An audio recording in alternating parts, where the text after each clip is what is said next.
Battle of Plassey जो कि नदिया जिले के पास हुई थी, जिसमें सिराजुद्दौला की फौज जो है वो अंग्रेजों से लड़ी थी। उस जंग में सिराजुद्दौला की हार हो गई, उसका कत्ल कर दिया गया बाद में मीर जाफर के पुत्र द्वारा। और उसके बाद हुआ क्या? हुआ ये कि बंगाल पर पूर्ण रूप से कंपनी का शासन हो गया। आज का जो झारखंड है, उड़ीसा है, बिहार है, बंगाल है और बांग्लादेश है, इस पूरे सूबे पर नवाब सिराजुद्दौला का राज हुआ करता था। मीर जाफर की गद्दारी ने वो राज खत्म कर दिया। अब आपको लग रहा होगा कि हम ये हिस्ट्री की क्लास आपको क्यों दे रहे हैं, क्योंकि दी पैम्फलेट की टीम वेस्ट बंगाल पहुंच चुकी है और अब हम आपको वेस्ट बंगाल से रूबरू कराना चाहते हैं। इस वक्त हम जिस जगह पर हैं वो जगह मुर्शिदाबाद एडमिनिस्ट्रेटिव डिस्ट्रिक्ट का बहरामपुर लोकसभा है और यहीं पे पास में है लालगोला, माफ कीजिए, यहीं पे पास में है लालगोला, जहां पे अब आपको नवाब का वो किला एज टूरिस्ट प्लेस देखने को मिलता है। बैटल ऑफ प्लासी की हार ने यहां से नवाब का शासन समाप्त कर दिया और अंग्रेजों का शासन आ गया। और अगर मुर्शिदाबाद की जो मौजूदा हालात है उसको नहीं बदला गया तो शायद इतिहास एक बार फिर से अपने आप को दोहराता हुआ नजर आएगा। इसलिए वो सारी चीजें आपको बताई गई। तो आमतौर पे तो हमारी टीम जनता से बात करती है, लोगों से बात करती है, तो अब हम खुद बात करने क्यों आए हैं? वजह 3। पहली, Bengal is not another state. West Bengal एक अलग, सिर्फ एक राज्य नहीं है, इस चीज को समझ लीजिए। जो बाकी राज्यों में जिस तरीके की राजनीति होती है, जिस तरीके से संवाद होता है, वैसा आपको वेस्ट बंगाल में देखने को नहीं मिलेगा। इसके पीछे एक मुख्य कारण भाषा जरूर हो सकती है, लेकिन सबसे बड़ा कारण है डर। वो डर जो हम लोगों के भीतर महसूस कर रहे हैं। ऐसे में फिर उनकी बात को आप तक कैसे पहुंचाया जाए, इस चीज के लिए हमने इस शो को शुरू किया है, जिसमें हम आपको वहां की जमीनी स्थिति से रूबरू कराएंगे। हम जो देख रहे हैं, जो समझ रहे हैं, उसके बारे में आपको बताएंगे। जो लोग कैमरे के सामने आकर बोलने की हिम्मत नहीं कर रहे हैं, वो पर्दे के पीछे हमसे जो संवाद कर रहे हैं, उसका एक निष्कर्ष हम आपको बताएंगे। साथ ही साथ हम आपका वेस्ट बंगाल से परिचय भी कराएंगे। मैं दिल्ली में कार्य करता हूं, बिहार का रहने वाला हूं। ये प्रत्यूष जी हैं, हमारे निजी बॉस हैं और बंगाल में हमारे सारथी हैं। ये दी पैम्फलेट में कार्यरत हैं, बहुत कम स्क्रीन पे आते हैं, लेकिन इस प्रोग्राम के लिए ये भी स्क्रीन पे आएंगे। बिल्कुल। मैंने बिहार से, या मेरे पिता ने बिहार से माइग्रेशन जो किया तो वो डायरेक्ट जाके दिल्ली किया। इनके पिताजी ने, दादाजी ने जो माइग्रेशन किया वो बंगाल, वेस्ट बंगाल में आके किया। क्यों किया? क्योंकि पहले बिहार के लोगों का जो नेचुरल माइग्रेशन होता था वो वेस्ट बंगाल में ही होता था। बिल्कुल। क्योंकि यहाँ इंडस्ट्रीज का एक बहुत बड़ा अपार समूह था। इतनी ज्यादा इंडस्ट्रीज थी यहाँ पे कि लगभग ईस्टर्न साइड ऑफ इंडिया के लोगों को दूसरी जगह पे जाकर नौकरी नहीं करनी पड़ती थी। बंगाल, उड़ीसा, असम, सेवन सिस्टर्स, यहाँ तक कि उत्तर प्रदेश के अयोध्या तक के लोग भी प्रवास करके यहीं पे आते थे, यहीं पे घर बनाते थे, यहीं पे रहते थे। क्योंकि खुशहाली थी, बहुत ज़्यादा इंडस्ट्रीज थी। और यही वजह है कि जब आप 1951 के आसपास का सेंसस देखेंगे तो आपको पता चलेगा कि उस दौर में मुंबई से ज़्यादा जनसंख्या कलकत्ता की हुआ करती थी, पुणे से ज़्यादा जनसंख्या हावड़ा की हुआ करती थी। हावड़ा की। आज ये दोनों जो शहर हैं वो लगभग वीरान है। उन दोनों शहरों की मास्टर क्लास तो आएगी ही आएगी, हमारी पाठशाला आएगी ही आएगी। आज शुरू करते हैं मुर्शिदाबाद से, क्योंकि ये जगह बहुत ज़्यादा इम्पॉर्टेंट है। इम्पॉर्टेंट क्यों है? क्योंकि बंगाल के बाहर का जो भी व्यक्ति है ना, वो मुर्शिदाबाद को सिर्फ वॉयलेंस के लिए याद रखता है।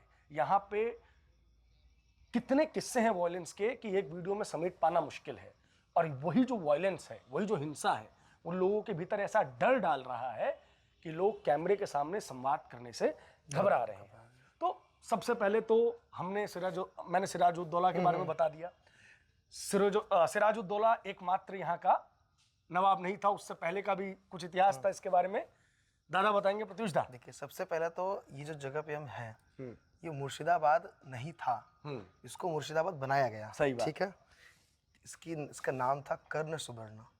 कर्ण सुवर्ण नाम दिया था राजा शशांक ने, जो गौड़ साम्राज्य के शासक थे। तब गौड़ साम्राज्य का विस्तार पूरे दूर दूर तक था और उसका केंद्र मुर्शिदाबाद था। मतलब कलकत्ता से पहले बंगाल की राजधानी ये मुर्शिदाबाद था। और जिसकी ह्यूमन डेवलपमेंट इंडेक्स कहाँ पहुंच गई है हम लोग आगे आपको बताएंगे। लेकिन ये समझ लीजिए कि जो सबसे समृद्ध पश्चिम बंगाल था, उस समृद्धि के शिखर वाले बंगाल की राजधानी यह कर्ण सुवर्ण थी, जो बाद में मकसूदाबाद और फिर मुर्शिदाबाद बना। बीच में बौद्धों का भी शासन, बौद्धों का शासन था। पाल थे, शशांक, फिर मकसूदाबाद और फिर मुर्शिदाबाद। मुगल के दौरान मकसूदाबाद, फिर जब नवाब हुए तो मुर्शिद कुली खान के नाम पर इस शहर का नाम मुर्शिदाबाद रखा गया, इस पूरे जिले का नाम मुर्शिदाबाद रखा गया। और उसके बाद लगातार हम जो राजनीति देख रहे हैं वो उसकी चर्चा हम आगे करते हैं। अब बात करते हैं, इतिहास तो हो गया, इसकी पॉलिटिक्स के बारे में थोड़ा सा बात करते हैं। तो मुर्शिदाबाद जो एडमिनिस्ट्रेटिव जिला है उसमें 3 लोकसभाएं आती हैं, 3 लोकसभाएं और 22 विधानसभा सीटें आती हैं। अभी इन 22 विधानसभाओं में भारतीय जनता पार्टी से 2 सीटों पर है। और भारतीय जनता पार्टी को इस जगह से इस बार चुनाव में बहुत ज्यादा उम्मीद है। क्यों उम्मीद है? तो इसके बहुत सारे कारण हैं, फैक्टर्स हैं। एक तो रेगुलरली जो यहाँ दंगे हो रहे हैं उसने कहीं ना कहीं लोगों के अंदर एक भय का माहौल डाल दिया है। मजे की बात समझिए कि ममता बनर्जी जो कि स्टेट की सीएम है, वो यहाँ की गृह मंत्री भी है, जिसे आम बोलचाल की भाषा में यहाँ पे पुलिस मंत्री कहा जाता है। जब यहाँ पे पुलिस मंत्री बोले तो आप समझ जाइएगा कि वो होम मिनिस्टर की बात कर रहे हैं। और ममता बनर्जी का ज्यादा पुराना बयान मैं आपको नहीं बताऊंगा। अभी 16 जनवरी के आसपास यहाँ पे एक दंगा हुआ, और वो दंगा क्यों हुआ? क्योंकि झारखंड में एक बंगाली मजदूर की मौत हो जाती है, और वो मुस्लिम समुदाय से आता था। सिर्फ उस मौत को बहाना बनाकर यहाँ पे जो NH है 34, जो कि बेलडागा NH जिसे कहा जाता है, उसको पूरी तरीके से बाधित कर दिया गया, रोक दिया गया। वहाँ पे जो दुकानें थी उन पे पथराव किया गया, आगजनी हुई। साथ ही साथ जो रेलवे लाइन है जो कि बेलडागा से जाती है, सियालदह से निकलती है, ठीक है, कृष्णा नगर बेलडागा इस रेलवे लाइन को कहा जाता है। इस रेलवे लाइन को भी ब्लॉक किया गया। और आपने कुछ तस्वीरें देखी होंगी कि जो बच्चे थे वो अपने स्कूल बैग में पत्थर भर रहे थे और पत्थर फेंक रहे थे। ये भी यहीं की घटना थी। और सिर्फ एक वजह, जो कि हत्या भी नहीं थी, सिर्फ एक बंगाली मुस्लिम मजदूर ने आत्महत्या कर ली थी। उस आत्महत्या को विषय बनाकर इस पूरे के पूरे जिले को ब्लॉक कर दिया गया। और इसमें एक और बड़ी चीज हुई कि जो पत्रकार सोमा माइती इस चीज को कवर करने के लिए गई, उसके ऊपर भी हमला कर दिया गया। और तब स्टेट की सीएम का जवाब था कि ये हिंसा उनके कंट्रोल में नहीं है। जुम्मे का दिन, और जुम्मे का दिन था, तो जुम्मे के दिन तो इस तरीके की घटना हो सकती है, जाने की जरूरत नहीं, जाने की जरूरत क्या थी? मेरे नियंत्रण में नहीं है भीड़। जो होम मिनिस्टर है उसकी इस तरीके की बात जो है वो यहाँ पे जो उपद्रवी तत्व हैं उनको और हौसला देती है। ये जिला एक और चीज की वजह से बहुत ज्यादा चर्चा में है। अभी इसी जिले से एक विधायक हैं हुमायूं कबीर। हुमायूं कबीर ने इसी जिले में बाबरी मस्जिद बनवाने का निर्णय लिया है, और उसका काम भी बड़ी तेजी से चल रहा है। आप सुबह जब निकलते हैं यहाँ पे तो जो ई रिक्शाज हैं उन पे आपको ढेरों की संख्या में ईंटें वगैरह जाती हुई नजर आती है। हालांकि वो रहने वाले रेजी नगर के हैं, रेजी नगर के रहने वाले हैं। और निर्माण भी वहीं पे हो रहा है, पास में बेलडांगा रेजी नगर के पास में। विधायक वो भरतपुर से, हाँ, भरतपुर से विधायक है। प्रभाव इस पूरे जिले में है, लेकिन उनका जो प्रभाव है वो इस पूरे जिले में। अब इसकी डेमोग्राफी को समझिए तो देश में जिसे आप माइनॉरिटी कहते हैं, यानी कि मुस्लिम समाज, वो यहाँ मेजोरिटी में है। लगभग 70% यहाँ पे मुस्लिम समुदाय के लोग, और हिंदुओं की संख्या मात्र 30% है। तो किस तरीके से यहाँ पे जो अल्पसंख्यक हिंदू बन रहा है वो आपको समझना होगा। और यहाँ ये आपको हम बताएं तो ये आपके लिए एक मॉडल होना चाहिए। मॉडल इसलिए होना चाहिए कि जिस जिले में या जिस एडमिनिस्ट्रेटिव जिले में, जिस भूभाग में हिंदुओं की संख्या कम हो जाती है, वहाँ हिंदुओं के साथ क्या होता है। तो यहीं पास में एक जगह है, उस जगह के बारे में प्रत्युष दा बताएंगे, जहाँ एक बाप और उनके बेटे दोनों को उन्मादी भीड़ आती है और मार के चली जाती है। उनका नाम चंदन दास था, हरोबिंदो दास था। क्या हुआ था दादा? देखिए, ये मुर्शिदाबाद का मैप है, अगर आप थोड़ा कैमरा करेंगे तो ये मुर्शिदाबाद एडमिनिस्ट्रेटिव डिस्ट्रिक्ट है। ये जो 2 सर्कल किया है इस पर हम बाद में पहुंचेंगे, पहले यहाँ आते हैं। This is Shamsherganj. इसी शमशेरगंज के जाफराबाद में वक्फ के टाइम पर दंगा शुरू हुआ फॉर नो पर्टिकुलर रीजन। क्योंकि वक्फ एक्ट पास हो गया है तो दंगे करने हैं, ठीक है। दंगा यहाँ से शुरू हुआ, सूटी, शमशेरगंज, जाफराबाद, सब कुछ। और हमने देखा कि एक भीड़ पहुंचती है इनके घर पर। ये है हरगोविंद दास, चंदन दास। जानते हैं किस पार्टी के कार्यकर्ता थे? आप सोचेंगे भाजपा के थे। ये दोनों लेफ्ट के कार्यकर्ता थे, सीपीएम जो यहाँ पे है। और इनको क्यों मारा पता है? क्यों? लेफ्ट का होने के लिए नहीं मारा, बीजेपी ना करने के लिए नहीं मारा, इन्हें मारा क्योंकि वो मूर्ति बना रहे थे। तो जब यहाँ पर कोई दंगा होता है, हिंसा होती है, तो राजनीतिक पहचान बाद में आती है, पहले ये कि वो हिंदू है। इनका अपराध बस इतना था कि वक्फ कानून जिस दिन पास हुआ था, जिस समय पास हुआ था, उस समय वो एक मूर्ति का निर्माण कर रहे थे, जो इनका काम है, जो इनका प्रोफेशन है। इसके अलावा इन्हें क्या करना इन्हें नहीं पता, फिर भी इन्हें इस तरह से मारा गया और इनको लाइव मारा गया। सबके ऐसा सामने। नहीं कि गोली मार दी या जहर दे दिया, इन्हें पीट पीट कर, काट काट कर, चीर चीर कर मारा, नृशंस हत्या की। और इनकी पत्नी ने, जो यहाँ बैठी हुई हैं, इन्होंने अपने बगल में बैठकर अपने पति, अपने बेटे को धीरे धीरे मरते देखा और देखा कि ना पुलिस पहुंच रही है, ना एम्बुलेंस पहुंच रहा है, ना कोई मदद पहुंच रही है। एक असहाय माँ ने, एक असहाय पत्नी ने अपने बेटे, अपने पति को मरते हुए देखा है। और ये सिर्फ एक चंदन दास या एक हरबिंदो दास की घटना नहीं है। यहाँ जब हम किसी भी विधानसभा में जाते हैं तो हर विधानसभा में हमें एक दंगे की कहानी कम से कम सुनने को मिल जाती है। अब जब इतना कॉमन ये चीज़ है तो लोग इसको लेकर प्रोटेस्ट क्यों नहीं करते, या लोग जो हैं इसके खिलाफ वोटिंग क्यों नहीं करते? तो इस चीज़ को समझिए। वेस्ट बंगाल की पूरी पॉलिटिक्स को अगर आप समझेंगे तो सीपीएम के आते ही यहाँ पे हिंसा का दौर शुरू हो चुका था। लेकिन वो हिंसा क्या थी?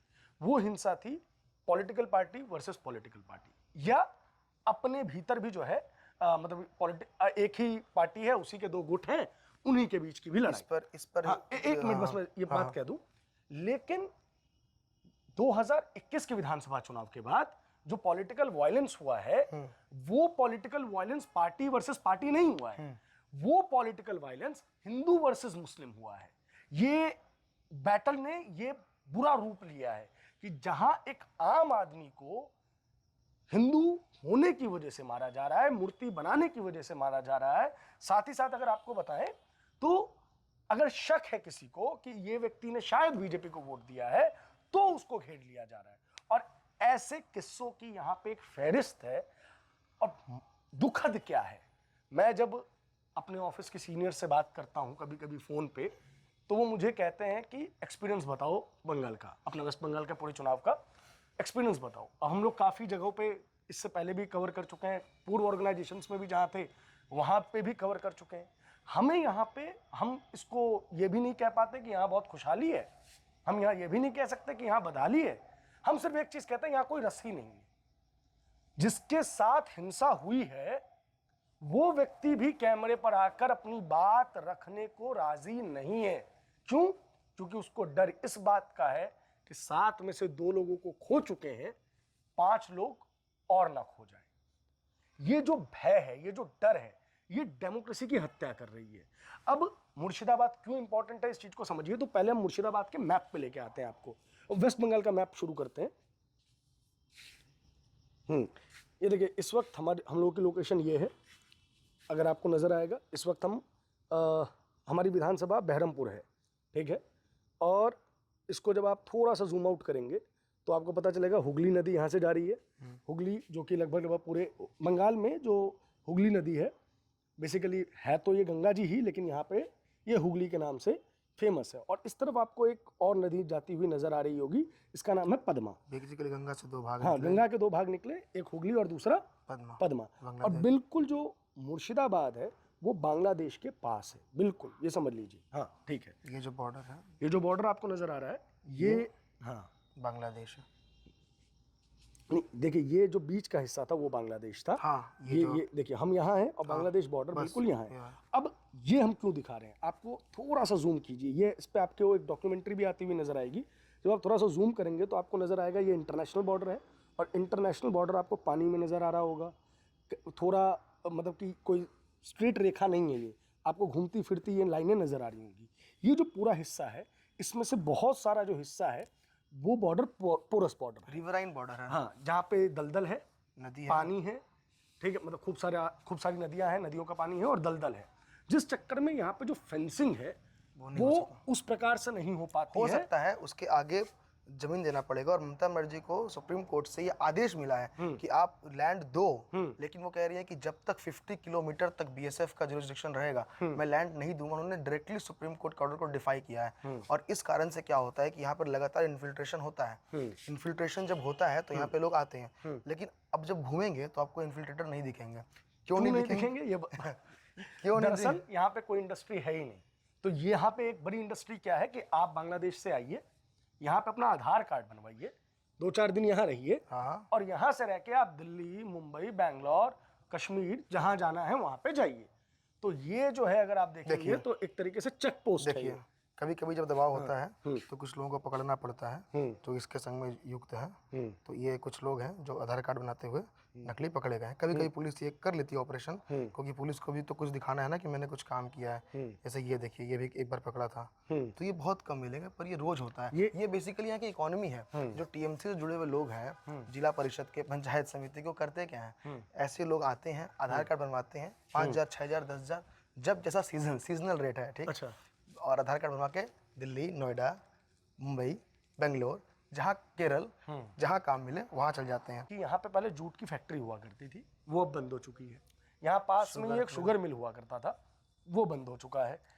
यहाँ आम बहुत फेमस है मुर्शिदाबाद का। हाँ, ऐसा आम है जो मतलब अल्फोंसो के भी टक्कर का आम है। हाँ, पर उस आम को लेकर कोई मार्केटिंग नहीं है। जब उसको लेकर मार्केटिंग ही नहीं है तो फिर आप उसको क्या करेंगे। यहाँ पर प्रॉन जो चिंगड़ी होती है उसको लेकर अच्छा काम होता था, पर अब नहीं हो रहा है। अब चूंकि अब नहीं हो रहा है तो इंडस्ट्री नहीं है, और वो इंडस्ट्री नहीं है तो लोगों के पास करने को काम नहीं। हम लोग जब कुछ युवाओं से बात भी कर रहे थे तो उन्होंने क्या कहा कि मैं क्या करूंगा, या तो मुझे हिंदू होने के लिए मार दिया जाएगा या मैं बेरोजगारी से मरूंगा।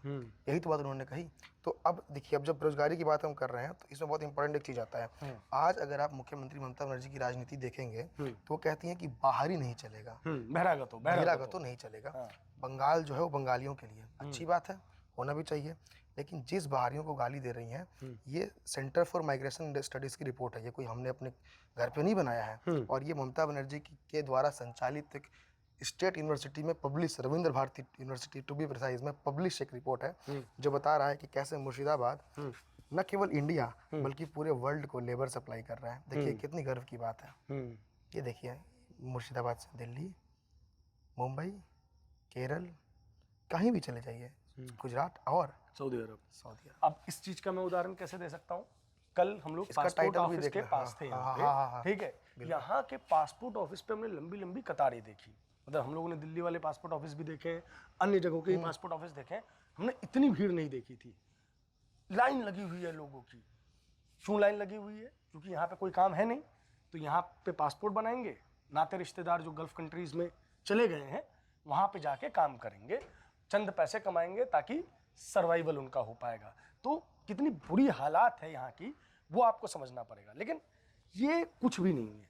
रियलिटी की आपको बात बताएं कि यहाँ पे ना बेरोजगारी मुद्दा है, अगर आप लोगों से बात करेंगे तो, ना यहाँ पे शिक्षा व्यवस्था मुद्दा है। मुर्शिदाबाद में एक यूनिवर्सिटी बननी थी, वो यूनिवर्सिटी अभी भी एक कॉलेज में चल रही है। हाँ। मतलब यूनिवर्सिटी है, कागज पे है, लेकिन वो एक कॉलेज में चल रही है। उसका जो स्पोर्ट्स कॉम्प्लेक्स, मतलब स्पोर्ट्स ग्राउंड हमने देखा था, तो उसका मतलब बंद तो नहीं था, लेकिन हाँ एक जंजीर लगी हुई थी, लेकिन अंदर कुछ भी नहीं था। मतलब एक होता है ना स्पोर्ट्स इंफ्रास्ट्रक्चर होना, बिल्कुल नहीं था, बस खाली मैदान था। उसके अलावा अगर आपको बात करें इंडस्ट्रीज, तो इंडस्ट्रीज तो यहाँ पे मुद्दा है ही नहीं। यहाँ पे मुद्दा है सर्वाइवल, जिंदा रहना। क्योंकि हर कुछ महीने के बाद, कुछ हफ्तों के बाद यहाँ पे होते हैं पथराव, यहाँ होती है हिंसा, और यहाँ पे ब्लॉक किया जाता है नेशनल हाईवे और खराब की जाती है रेलवे की संपत्तियां। क्यों? क्योंकि इन लोगों को ये बात बहुत क्लियर है कि एनएच यानी कि नेशनल हाईवे और रेलवेज सेंट्रल गवर्नमेंट की प्रॉपर्टीज है। हाँ बोलिए। मतलब वो है कि हमारी सरकार वर्सेस उनकी सरकार। मतलब यहाँ पर वो जो सेंटिमेंट चल रहा है ना, वो ये चल रहा है कि भारत सरकार जो है ना वो कोई अलग सरकार है, लेकिन ये हमेशा नहीं था। हम ये बात फैक्ट है, ये बात स्वीकार करने में कोई गुरेज नहीं है कि मुर्शिदाबाद सदैव से मुस्लिम मेजोरिटी वाला जिला रहा है। ये कोई इन्फिल्ट्रेशन से नहीं हुआ है, लेकिन ये जो राइट्स है ना, वो राइट्स यहाँ पर पहले इस तरह से नहीं होते थे। जैसे ये टाइम्स ऑफ इंडिया की रिपोर्ट देखिए, why Murshidabad has been counting bodies since 2003। मतलब यहाँ पे हिंसा सामान कॉमन थी, पर ये हिंसा पॉलिटिकल वायलेंस थी। पंचायत चुनाव में हिंसा होना 2003 में, 2018 में, 2023 में, अभी 2021 में भी 2021 तो 2021 के बाद विधानसभा का चुनाव हो गया, हुए हैं। 2023 में जो पंचायत चुनाव हुआ सब में। लेकिन ये जो 2011 में जब ममता बनर्जी की सरकार आई, उसके बाद एक कंपटीशन हुआ। किस चीज़ का कंपटीशन हुआ आप समझिए, कि यहाँ पर दो पार्टीज बहुत प्रोमिनेंट थी पहले, सीपीएम और कांग्रेस। कांग्रेस अधीर रंजन चौधरी 1999 से यहाँ के सांसद हैं, तो कांग्रेस का एक तरह से गढ़ है। यहाँ तक कि प्रणब मुखर्जी जी भी यहाँ से चुने जा चुके जंगीपुर से, ठीक। तो कांग्रेस का ये गढ़ है। और यहाँ पर पहले सीपीएम थी, तो कांग्रेस और सीपीएम में इनफाइटिंग चलती थी। दोनों ही जो थे मुस्लिम उनको वोट करती थी, तो दोनों आपस में मुस्लिम वोट के लिए लड़ते थे। लेकिन ये मुद्दा कम्युनल नहीं बनता था। कम्युनल कब बना? इसके लिए आपको 2010 के लोकसभा चुनाव में जाना होगा। 2010 का लोकसभा, माफ कीजिएगा, 2009 का लोकसभा चुनाव। 2009 के लोकसभा चुनाव तक ममता बनर्जी चूंकि पहले ही कांग्रेस से अलग होकर अपनी नई पार्टी बना चुकी थी, टीएमसी, तृणमूल कांग्रेस, जिसे ऑल इंडिया तृणमूल कांग्रेस कहा जाता है। इसका मतलब है ग्रास रूट कांग्रेस, ठीक है। उन्होंने एक कैंडिडेट यहाँ से चुना जिसका नाम था यहाँ से, मतलब यहाँ से नहीं, इसके बगल वाले जिला से, जो लोकसभा का नाम बसीरहाट है, एडमिनिस्ट्रेटिव डिस्ट्रिक्ट नॉट 24 परगनास है। इसके पीछे जो जिला पड़ता है वो है, वहां से सांसद चुना हाजी नूरुल इस्लाम। हाजी नूरुल इस्लाम। और हाजी नूरुल इस्लाम ने चुनाव में वादा क्या किया? चुनाव में वादा ये किया कि कब्रिस्तान की जमीन को वो दुर्गा पंडाल तक लेकर आ जाएगा। वहां की जो जनता है, मुस्लिम जनता, उसने इस चीज के लिए उन्हें वोट किया, और वोट के बाद उस पर दबाव था कि अपना वादा पूरा करे। दबाव क्या इरादा था? 2010 में यहाँ पे बहुत बड़ा दंगा हुआ, इतना बड़ा दंगा हुआ कि इस चीज के लिए फैक्ट फाइंडिंग टीम को आना पड़ा। हिंदुओं के घर जला दिए गए, दुकानें जला दी गई, मारा गया, कत्ल हुए, और ये बना एक तरीके का ड्राई रन, जिसे आप कहें कि समझ में आ गया कि ये जो चीज है, ये मॉडल चलेगा, मॉडल जो है वो पॉलिटिक्स में आगे सस्टेन करेगा। टाइमिंग देखिए, 2009 का लोकसभा चुनाव, वादा, 2010 में वादा पूरा किया, 2011 में विधानसभा चुनाव, सरकार किसकी बनी? ममता बनर्जी की। ममता बनर्जी के सांसद द्वारा इतना बड़ा अपराध किया गया, लेकिन ममता बनर्जी द्वारा उस पर कोई एक्शन नहीं लिया। दोबारा टिकट दिया, आज भी वो सांसद है। दोबारा टिकट मिली, लगातार टिकट मिली, और वो लगातार जो है वो चुनाव जीतता रहा। डेथ हो गई कुछ महीने पहले, if I am not wrong, but 2024 में वो जीत गए थे बसीरहाट से हाजी नूरुल इस्लाम। मजे की बात क्या है, ये समझ लीजिए कि ममता बनर्जी को ये समझ में आ गया कि उनकी पॉलिटिक्स यहाँ पे किस तरीके से सर्वाइव करेगी, और उसके बाद यहाँ पे बहुत भयानक दंगों का दौर शुरू हो गया, जिसको एडमिनिस्ट्रेशन ने, यहाँ के प्रशासन ने इस पर कहीं ना कहीं लौटते हैं सपोर्ट किया। हाँ, तो फिर क्या है कि जब ये चीज हो गई, तो आप देखेंगे कि जो पैटर्न चलने लगा वो ये कि मुस्लिम वोट के लिए पार्टियों में मार टसल। तो अब ममता बनर्जी को खुद को साबित करना है कि आई एम द मोस्ट मुस्लिम हितैषी party ever that existed in India. उसके लिए क्या क्या करना होगा? मुस्लिमों को कम्युनलाइज करो, मतलब जो कोर है वो समस्या है, आप भी जानते हैं, मैं भी जानता हूँ, बट उसको कैसे पॉलिटिसाइज करके पॉलिटिकल सपोर्ट दो ताकि वो कोर जो है वो वायलेंट हो। तो ये वायलेंस शुरू होता है, और इसकी शुरुआत होती है 2014 से ही। बहुत सारे अनरिपोर्टेड दंगे हैं 18-19 के, जैसे कि आप अगर सामान्य गूगल में भी करेंगे तो आपको बताएगा कि there are few incident of clashes that has not been reported on large scale, क्योंकि तब यहाँ पर भाजपा का संगठन भी कमजोर था, तो यहाँ पे बताने वाला, रिपोर्ट करने वाला भी कोई नहीं था, और सोशल मीडिया भी उस तरह से नहीं आई थी। हमें यहाँ पर दंगा दिखता है 2019 के बाद से। क्यों? क्योंकि एक इंटरनेट का रेवोल्यूशन आता है, लोगों के पास सिम पहुँचते हैं, इंटरनेट पहुँचता है, और हम देखते हैं कि साल दर साल यहाँ पर दंगे हो रहे हैं। क्यों हो रहे हैं? क्योंकि मुस्लिम्स को ये बताना है कि ममता बनर्जी ही आपका संरक्षण कर सकती है। और ये जो आइडिया है, ये इसके पीक पर कब पहुंचा? जब 2024 में शक्तिनगर, जो बेलडंगा के पास, शक्तिपुर जो बेलडंगा के अंदर पड़ता है, वहां पर रामनवमी की पदयात्रा जा रही थी, और उस पर छत से मुस्लिम परिवारों के द्वारा पत्थरबाजी होता है, और उस पत्थरबाजी के बाद ये नैरेटिव फैलता है कि देखो अटैक हुआ रामनवमी की यात्रा पर, मरे कौन? हिंदू। मारा किसने? मुसलमान ने। अरेस्ट कौन हुआ? हिंदू। यानी ममता मुस्लिम हितैषी है, और इसका फल क्या होता है?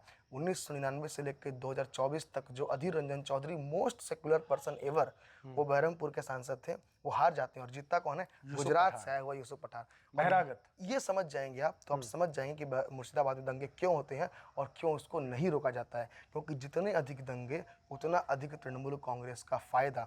आपने बार बार सुना होगा कि बीजेपी दंगे कराती है, बीजेपी दंगे कराती है, लेकिन दंगे से बीजेपी को क्या लाभ होता है इससे इसका कोई गणित मुझे आज तक नहीं। 2010 में तो बीजेपी का यहाँ संगठन ही नहीं रहा वो तो होगा। ठीक है, पर एक हास्यास्पद होता है कि बीजेपी दंगे कराती है, बट बीजेपी को दंगे से क्या लाभ होता है मुझे उसका मैथ नहीं मिला। पर यहाँ पर आपको मैथ, अरिथमेटिक, अलजेब्रा सब मिल जाएगा कि क्या लाभ होता है। अब चूंकि बात यह है कि जब आप लोगों से बात करते हैं इस विषय के ऊपर, तो जो इनसाइट्स हमारे पास आती हैं वो क्या आती हैं कि अगर यहाँ पे सत्ता परिवर्तन नहीं होती है, जिसकी संभावनाएं बहुत ज़्यादा कम नजर आती है। क्यों?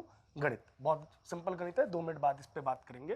तो उनको ये जगह उसी तरीके से छोड़ के जानी पड़ेगी जिस तरीके से एक समय में कश्मीरी पंडितों का जेनोसाइड हुआ और जो बचे कश्मीरी पंडित थे उनको पलायन करना पड़ा। बेसिकली निर्वासित हो गए वो अपनी भूमि से।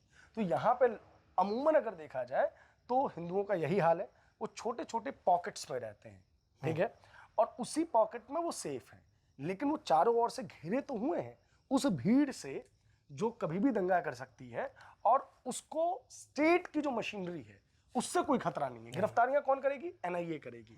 गिरफ्तारियां कौन करेगी? सेंट्रल एजेंसी करेगी। और फिर इस लड़ाई को क्या रंग दिया जाएगा? स्टेट वर्सेस सेंटर का। तो यहाँ पे इसी तरीके से पॉलिटिक्स जो है वो की जा रही है।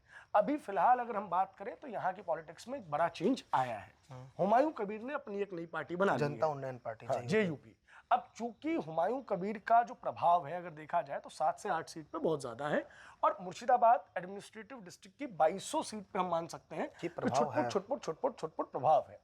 अब ममता बनर्जी और हुमायूं कबीर में एक जंग हो गई है कि कौन ज्यादा बड़ा मुस्लिम हितैषी अपने आप को साबित कर देगा। लेकिन जब लोकल लोगों से आप बात करेंगे तो वो इनको आपसी साठगांठ बताते हैं कि जो मुस्लिम वोट है वो बटे ना, और बटे भी तो बट के वहां जाए जहां से ममता बनर्जी को ही प्रॉफिट होगा। हाँ, अगर कांग्रेस में जाएगा तो अगर दूसरे तरफ जाएगा तो उसका नुकसान होगा, पर हुमायूं कबीर के पास आएगा तो Humayun Kabir was in Trinamool, will be with Trinamool. और दूसरा ये एक फेज है। कुछ मुस्लिम वोट यहाँ सीपीएम कांग्रेस को भी मिलते हैं, तो वो मुस्लिम वोट सीपीएम कांग्रेस को ना मिलके हुमायूं कबीर के पास जाए, वो फिक्स डिपॉजिट हो जाए ना। क्योंकि अगर आप देखिए जो बाबरी मस्जिद का मुद्दा हुआ, बाबरी मस्जिद से हुमायूं कबीर यहाँ पर 3 सीटों पर अपना प्रभाव डाल देगा, लेकिन पश्चिम बंगाल में बाबरी मस्जिद बन रही है, इससे ओवरऑल वेस्ट बंगाल में जो भी मुस्लिम अशिक्षा से, बेरोजगारी से, पलायन से परेशान है वो ममता बनर्जी के संग जुट गया। क्यों? क्योंकि आप अगर चाहें प्रभात जी तो एक तंबू नहीं गाड़ सकते यहाँ पे।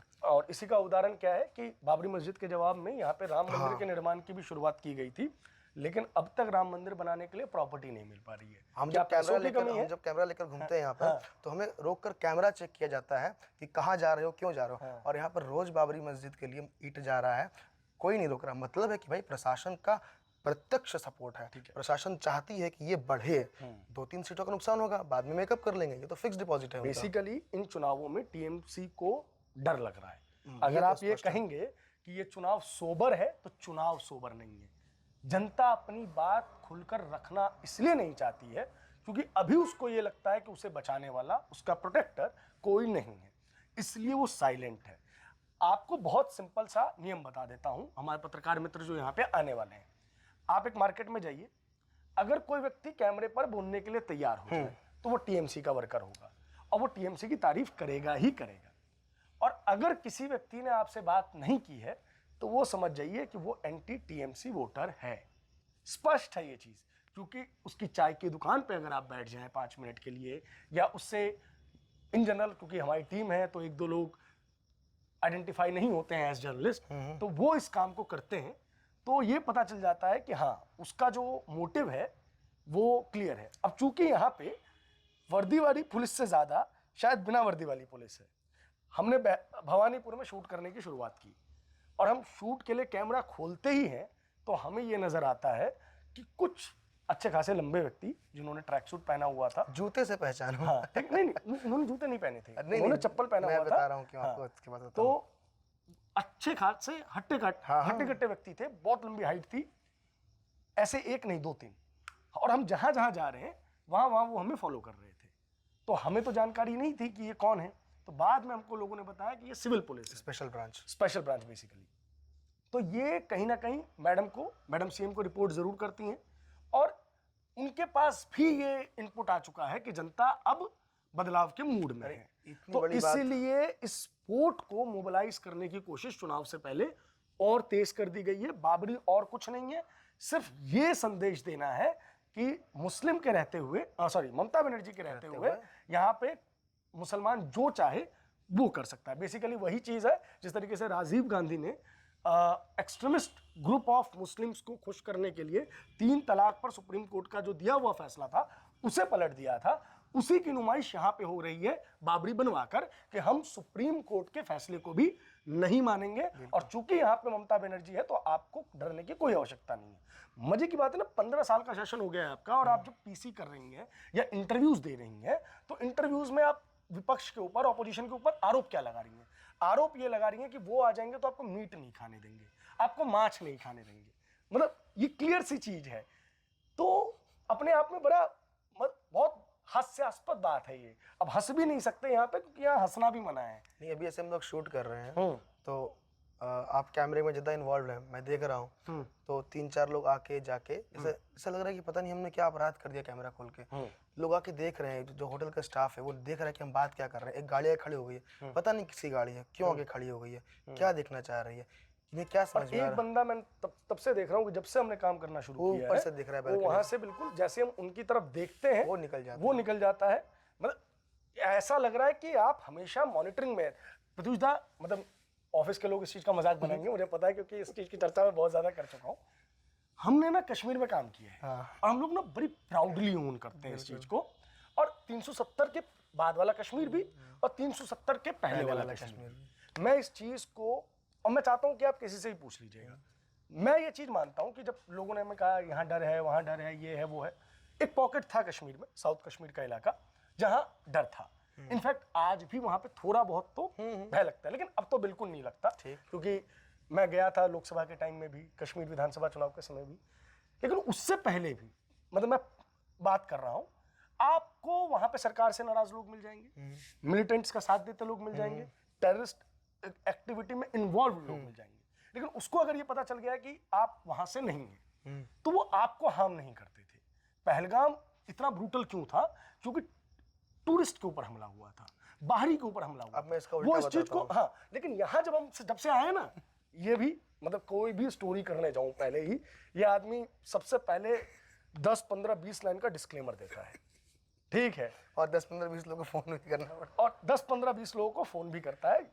ये भी सच्चाई है। और क्यों ये डर है ये भी समझ लीजिए कि यहाँ पे कश्मीर से जस्ट ऑपोजिट है। कल हम एक कोर्ट में गए थे, कोर्ट में हम लोगों ने अपने बातचीत संवाद वगैरह पूरा किया।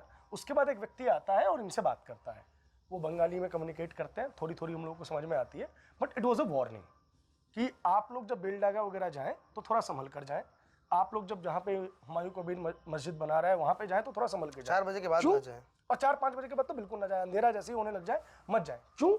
क्योंकि आप लोग हिंदी में बात कर लोगे तो आप वैसे ही आइडेंटिफाई हो जाओगे। एक क्लियर मैसेज जो है वो दे दिया गया है कार्डर्स को, वोटर्स को।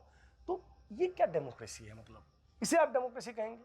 मतलब ममता बनर्जी इलेक्शन कमीशन को तुगलकी कमीशन कहती हैं। यहाँ पे कैसा शासन चल रहा है? जब कोई व्यक्ति खुल के बोल नहीं सकता, खुल के चीजें रिपोर्ट ही नहीं कर सकता है, तो इलेक्शन मत करवाओ ना यार। क्यों ये इतना जो स्टेट मशीनरीज का जो इतना पैसा जो खराब हो रहा है टैक्स पेयर्स का, क्यों हो रहा है?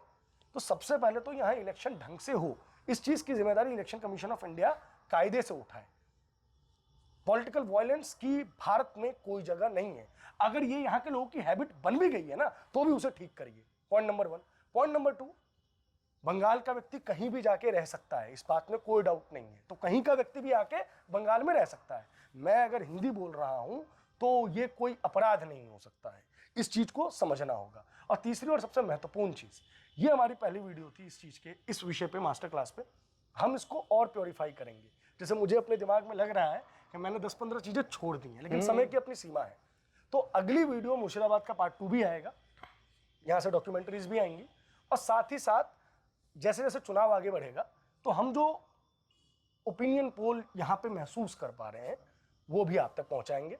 फिलहाल अगर ये बात की जाए तो जो 22 सीटें हैं इनमें पलड़ा तो यहाँ पे टीएमसी का ही भारी है, 7 से 8 बट बीजेपी ने जितनी सीट पिछली बार जीती थी उससे वो बहुत ज्यादा गेन करने की स्थिति में है। और हाँ, कांग्रेस भी यहाँ पिछली बार से बेहतर प्रदर्शन करती हुई नजर आएगी, क्योंकि अधीर रंजन चौधरी के लिए भी ये डू एंड डाई का ही लास्ट है, सबके लिए डू एंड डाई का सिचुएशन बेसिकली लोकतंत्र का आखिरी चुनाव है पश्चिम बंगाल में ये। इसके बाद जो होगा वो तो राम रच राखा। तो अभी नहीं तो कभी नहीं। और इट इज़ वेरी इंपॉर्टेंट कि हम और पूरा देश इस चुनाव पर नज़र रखें। इस चुनाव में हो रही एक छोटी सी भी एक्टिविटी जो आपको गलत नज़र आए तो उस पर आप बोलें, क्योंकि जब आप बोलेंगे तो शायद यहाँ के लोगों को भी हौसला मिलेगा। फिलहाल इस रिपोर्ट में इतना ही। कैमरे के पीछे व्यक्ति हैं जो लगातार 40-45 मिनट से अपने हाथ से रिकॉर्ड कर रहे हैं और हमारी कोशिश रहेगी कि हम लगातार आप तक ये वीडियो लाते रहें। धन्यवाद।